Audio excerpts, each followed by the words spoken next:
문이 잠겨 있지 않다면 그건 환영받았다는 뜻이죠. 1977년 겨울, 미국 캘리포니아 세크라멘토. 평화로운 크리스마스 분위기로 가득했던 이 도시에 누구도 예측하지 못했던 끔찍한 악몽이 서서히 드리워지기 시작했습니다. 사람들은 사랑하는 이들과 함께 따뜻한 연말을 준비하며 평범한 일상을 보내고 있었지만 그들의 삶에 침투할 비극의 그림자는 보이지 않는 곳에서 점점 더 짙어져 가고 있었습니다.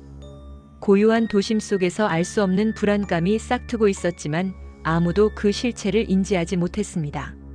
리처드 트렌튼 체이스.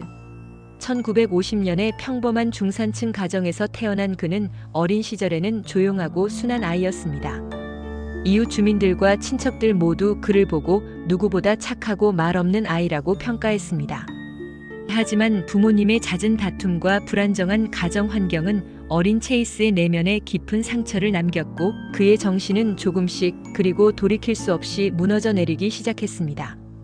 겉으로는 티내지 않고 학교 생활과 사회생활을 이어갔지만 그의 내면에서는 이미 회복하기 어려운 깊은 심리적 균열이 발생하고 있었음을 누구도 알지 못했습니다. 고등학생이 되면서 체이스는 심리학에서 맥도날드 3대 징후라 불리는 특징들을 모두 보이기 시작했습니다. 동물 학대, 방화, 그리고 야뇨증.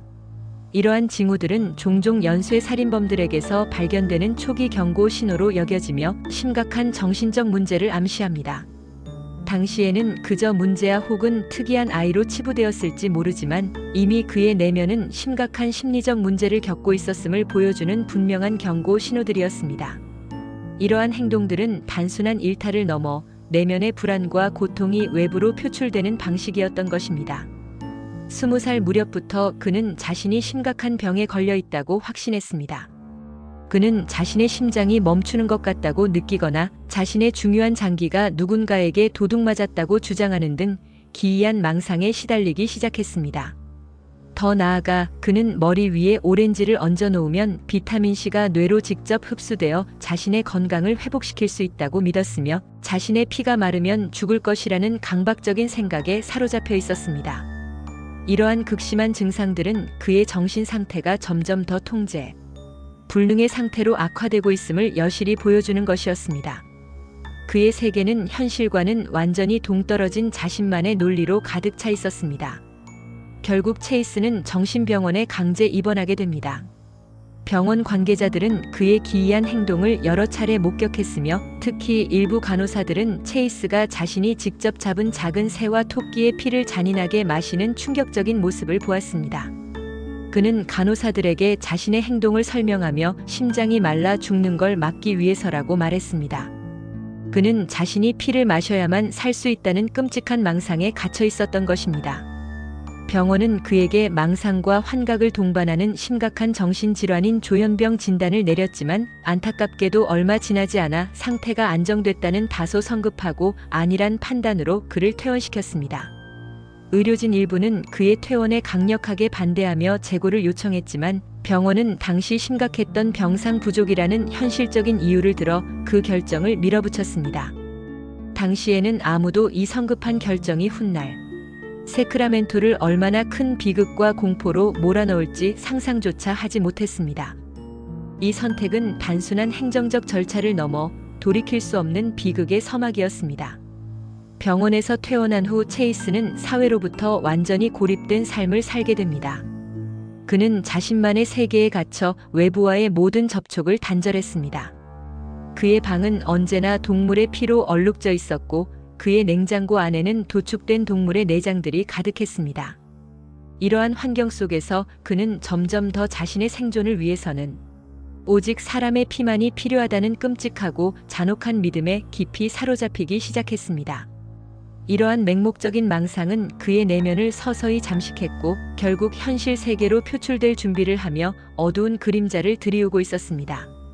그의 정신은 이미 현실과의 경계를 완전히 허물어뜨린 상태였습니다. 그리고 1977년 12월 그의 끔찍한 믿음은 마침내 단순한 망상을 넘어 실제 행동으로 이어졌습니다. 오랜 시간 동안 그의 내면을 지배해왔던 피에 대한 강박적인 갈증과 생존, 본능이 현실의 폭력으로 터져나오기 시작한 것입니다.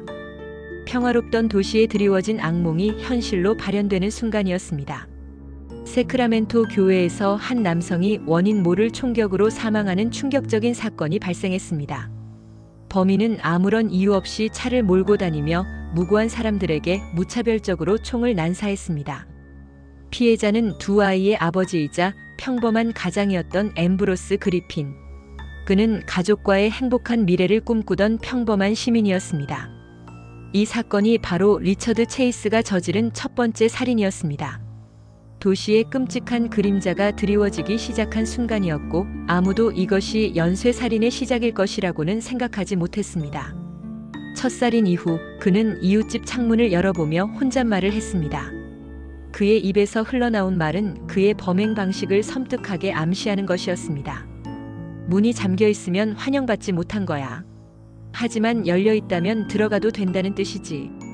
그의 망상 속에서 잠기지 않은 문은 침입을 허용하는 암묵적인 초대장이자 자신에게 주어진 정당한 허락으로 해석되었습니다.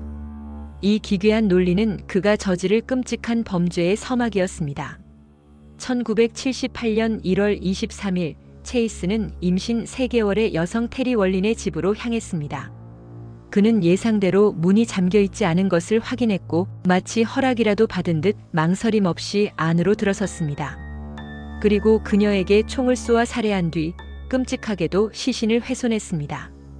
범행 현장에서는 피가 담긴 요구르트 병이 발견되었고 심지어 병에는 그의 입술 자국까지 선명하게 남아 있었습니다. 그는 정말로 사람의 피를 마셨던 것입니다. 그의 망상이 현실이 되어 나타난 끔찍한 증거였으며 이는 그의 피에 대한 맹목적인 집착을 분명히 보여주었습니다. 그리고 불과 나흘 뒤인 1월 27일 세크라멘토는 더욱 충격적이고 잔혹한 비극에 휩싸였습니다. 체이스는 이블린 미로스의 집을 침입했습니다.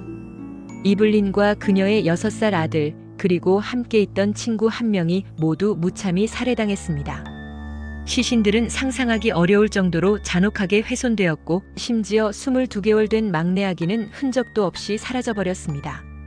욕조는 피해자들의 피로 가득 차 있었고 그 안에는 사람의 뇌 조직이 둥둥 떠 있었습니다. 상상할 수 없는 참혹한 범행 현장은 경찰관들조차 경악하게 만들었습니다.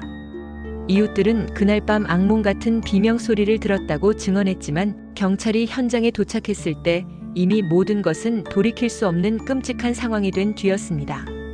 도시는 공포에 휩싸였고 사람들은 언제 자신에게 끔찍한 일이 닥칠지 모른다는 불안감에 시달려야 했습니다. 이 사건은 세크라멘토 시민들을 전례 없는 공황 상태에 빠뜨렸습니다. 사건의 심각성을 인지한 FBI 프로파일러 로버트 레슬러는 이 연쇄살인 사건을 분석하며 시민들에게 강력하게 경고했습니다. 그는 다시 살인을 저지를 것이다. 피에 집착하는 그의 충동은 단순한 욕망이 아니다. 그는 그것을 자신의 생존이라고 믿고 있기 때문이다. 레슬러의 분석은 섬뜩하게도 현실이 될 가능성이 높았고 이는 범인이 자신의 망상에 따라 행동하는 예측 불가능하고 매우 위험한 인물임을 암시했습니다. 수사팀은 범인의 다음 행각을 막기 위해 모든 노력을 기울였습니다. 경찰의 수사는 초기에는 난항을 겪었지만 체이스의 고등학교 동창의 결정적인 제보로 급물살을 타게 됩니다. 그녀는 경찰에 체이스가 최근 피 묻은 옷을 입고 다녔다는 충격적인 증언을 했습니다. 이 제보를 바탕으로 경찰은 체이스의 집 주변에 잠복했고 그가 의문의 상자를 들고 집을 나서는 순간 그를 현장에서 체포했습니다. 이 체포는 사건 해결의 결정적인 전환점이 되었으며 시민들의 공포를 잠재울 수 있는 중요한 순간이었습니다. 경찰이 체이스의 집을 수색했을 때 그 상자 안에는 피 묻은 천 조각이 발견되었습니다. 더욱 충격적인 것은 그의 차와 집에서 발견된 증거들이었습니다. 사람의 장기, 뇌 조직, 피로 얼룩진 믹서기, 그리고 피해자들의 훔친 지갑까지. 이 모든 증거들은 그의 잔혹한 범행을 명백히 보여주었습니다. 또한 그의 달력에는 희생자들의 날짜 옆에 터데이라고 선명하게 적혀 있었고 그 아래에는 무려 44개의 빈칸이 남아 있었습니다. 이는 그가 앞으로 44명의 사람을 더 죽일 계획이었다는 섬뜩하고 소름 끼치는 증거였으며 그의 범죄가 얼마나 계획적이고 광범위하게 이루어질 예정이었는지를 알려주었습니다. 재판이 진행되는 동안 체이스는 내내 조용했고 어떤 감정의 동요도 보이지 않았습니다. 그는 그저 천장만 응시하거나 형광등만 바라보며 무표정한 얼굴로 일관했습니다. 검찰은 그를 인간의 탈을 쓴 악마라고 강력하게 비난하며 사형을 구형했지만 정신과 전문가들은 그는 악마가 아니라 심각한 정신질환을 앓고 있는 치료받아야 할 환자라고 반박했습니다. 하지만 배심원단은 오랜 심리 끝에 체이스에게 유죄를 선고했고 결국 그에게는 법정 최고형인 사형이 확정되었습니다.